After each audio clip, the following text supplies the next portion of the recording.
¿Qué está pasando en el mundo? ¿Cómo va el conflicto de la guerra de Rusia y Ucrania, en la que lleva más de un año? Se ve que el conflicto está estancado, ni Rusia avanza ni Ucrania, en la que se llevan combates durísimos por el territorio. Los analistas dicen que Vladimir Putin es quien está perdiendo la guerra. Nunca esperó que Ucrania resistiera tanto la embestida del ejército ruso. Esto es debido al apoyo que recibe de Occidente por el suministro de material bélico. El presidente de Rusia pensó que sería rápido la conquista de Ucrania, así como hizo en Crimea. ¿Qué sucederá? El conflicto se ve que llevará tiempo. Los analistas dicen los fracasos que tuvo Vladimir Putin y Ucrania ganará la guerra a largo plazo. ¿Será que permitirá a Rusia perder la guerra? Sería un gran desprestigio a su ejército. Con esto la situación en la zona se pone más tensa, pero estaremos informando. Escuchemos. Todos los miembros de la OTAN acordaron que Ucrania sea parte de la alianza del Tratado del Atlántico Norte. Para empezar, quiero preguntarte, ¿cuál crees que es el impacto de este anuncio y nos pone esto más cerca de que se desate una tercera guerra mundial? Bienvenido, Fredo.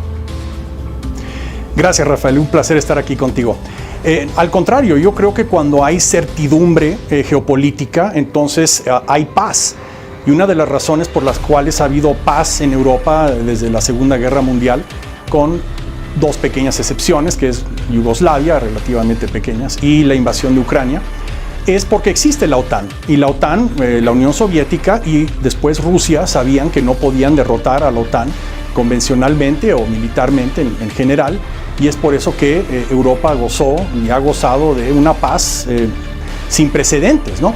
Entonces, el hecho de que había una brecha ahí, un gap, ¿no? Dicen que la física, sí, tanto como la política, odia a las brechas, odia la incertidumbre, y Ucrania era una zona gris.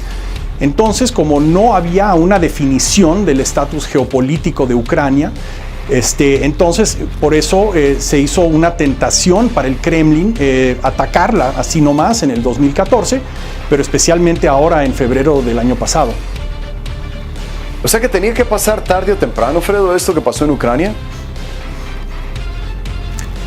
No tenía que pasar, o sea, es básicamente una opción que tomó Vladimir Putin por razones, sí, que los sovietólogos seguimos debatiendo.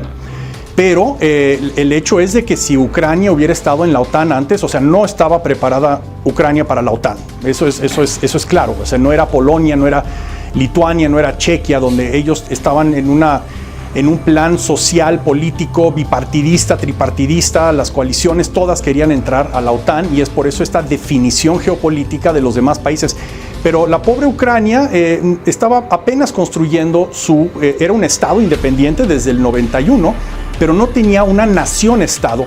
Pero después del ataque de Rusia, sí, Ucrania ya está definida, entonces ya está preparada para entrar a la OTAN. Entonces, yo creo que sí, Ucrania definitivamente va a entrar a la OTAN tarde o temprano. En la cumbre de Bucarest en el 2008, se anunció que Ucrania iba algún día a entrar a la OTAN, pero no le dieron fecha. Y como has dicho aquí, ahorita Stoltenberg es la primera vez que visita Kiev, y son las palabras mayores. Eso es un parteaguas. Sí. Fredo, el año pasado cuando estuve en Ucrania, un ucraniano me decía que Vladimir Putin había logrado lo que ningún presidente de Ucrania pudo en 30 años, lograr que los ucranianos se unieran y formaran un frente común contra Rusia. No todos, obviamente, podemos hablar de quienes apoyan a Rusia, sobre todo en el este del país, quizá algunos en Crimea también, pero podemos decir, Fredo, ya que el ataque de Vladimir Putin ha sido contraproducente en casi todos los sentidos. Totalmente. Es un fracaso geopolítico, histórico, yo diría civilizacional total. O sea, cuando el referendo en Ucrania ocurrió para independizarse en noviembre y diciembre del 91, algo así como el 90% de los ucranianos que votaron por independizarse de la Unión Soviética. Eso fue básicamente el último campanazo de la Unión Soviética. Y lo chistoso es que las provincias del este también, y Crimea, votaron en su mayoría por independizarse de la Unión Soviética. El problema está en que, como tú dices, los presidentes Kravchuk, en paz descanse, era mi amigo, Kuchma, Yushchenko, etcétera, no podían como que construir una nación viable geopolíticamente hablando. En varios sentidos, Ucrania estaba confundida. Si uno veía las encuestas de esa época, la mitad pues no tenía una opinión muy firme, el 25% querían unirse a la Unión Europea y a la OTAN, al occidente, y el otro 25% estaban muy cómodos con Rusia. todo el espacio mediático de Ucrania en esa época era en ruso. Yo recuerdo estar en Ucrania y todos los canales eran en ruso, etcétera, ¿no? Los periódicos principales, todo. Ucrania no se sentía amenazada por Rusia hasta, obviamente, el 2014, ¿no? El febrero del 2014, cuando Rusia tomó Crimea. Y especialmente ahora sí, tu amigo e interlocutor con el que hablaste tiene toda la razón. Vladimir Putin, de hecho, es el arquitecto del renacimiento de la nación-estado llamada Ucrania. Ciertamente. Bueno, y también hablar del hecho de que muchos rusos tienen familia en Ucrania y hay muchos ucranianos que se consideran culturalmente rusos. Ahora, países como Estados Unidos, Alemania, Polonia han estado tomando acciones decisivas que van más allá de proveerle asistencia financiera a Ucrania. Tú lo sabes muy bien, han enviado aviones, tanques, municiones, han entrenado soldados ucranianos, les han otorgado mejores armas. ¿Era inevitable, Fredo, que poco a poco aumentara este apoyo militar abierto para Ucrania, dada la situación en el frente de batalla? Sí y no, porque todo depende de la política doméstica de los países aliados. Si hubiera habido otro presidente en Estados Unidos, quién sabe qué hubiera sucedido. Lo bueno es que el equipo de Biden pues estaba muy comprometido con Ucrania. En lo personal, Biden ha tenido muchos años a cargo de la política ucraniana durante Obama. Antes de eso era pues el presidente del comité en el Senado de Relaciones Exteriores. O sea, es un viejo colmillo, ¿no? Entonces, por eso Biden, pues, pero hay otros países, Francia, por ejemplo, Macron, aunque habla y va a China y hace declaraciones y quiere tener protagonismo, pero el hecho es de que solamente el 1% del presupuesto militar francés ha ido a apoyar a Ucrania. Estados Unidos es 40 veces más que Francia, 40, y eso que Francia es la segunda potencia, la tercera, perdón, militar de la OTAN. Entonces, pues Gran Bretaña, Estados Unidos han apoyado a Ucrania desproporcionalmente.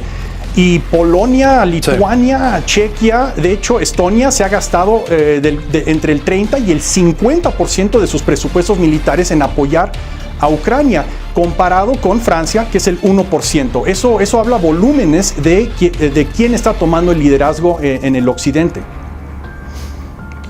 Eso en el minuto que nos queda, Fredo, lo que dijo Stoltenberg de que el objetivo principal es que Ucrania prevalezca, ¿qué significa exactamente en la práctica? ¿Y es realmente posible eso? Sí, yo creo que es bastante posible. Y Stoltenberg yo creo que estaba reaccionando más bien a lo que tuiteó Viktor Orbán de Hungría, cuando dijo que no lo habían consultado, algo así. Hungría ha sido el niño malo de la OTAN ya muchos años, ¿no? Pero sí hay un consenso en los 31 miembros de la OTAN. De hecho, ahorita que Finlandia se unió a la OTAN oficialmente, en la mayoría de los parlamentos europeos, el voto fue unánime para aceptar a Finlandia en la OTAN. Entonces, Viktor Orbán, pues posiblemente ni siquiera sea primer ministro cuando ya se dé el voto en los parlamentos uno por uno, pero eso ya no importa tanto. O sea, una vez que un país es invitado a la OTAN, Estados Unidos les garantiza su seguridad bilateralmente mientras se organizan los parlamentos de los demás aliados, de los otros 30, ¿no?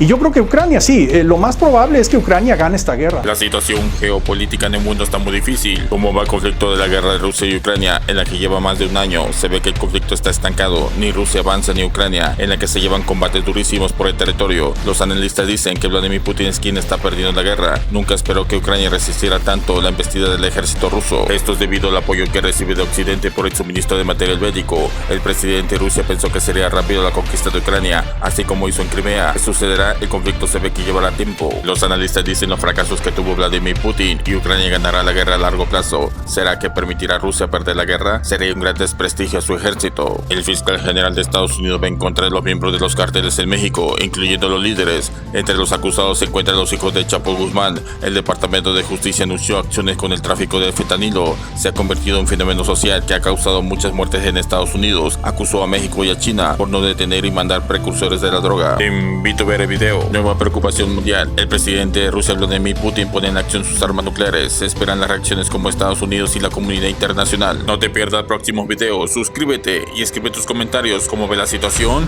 y activa la campanita. Gracias.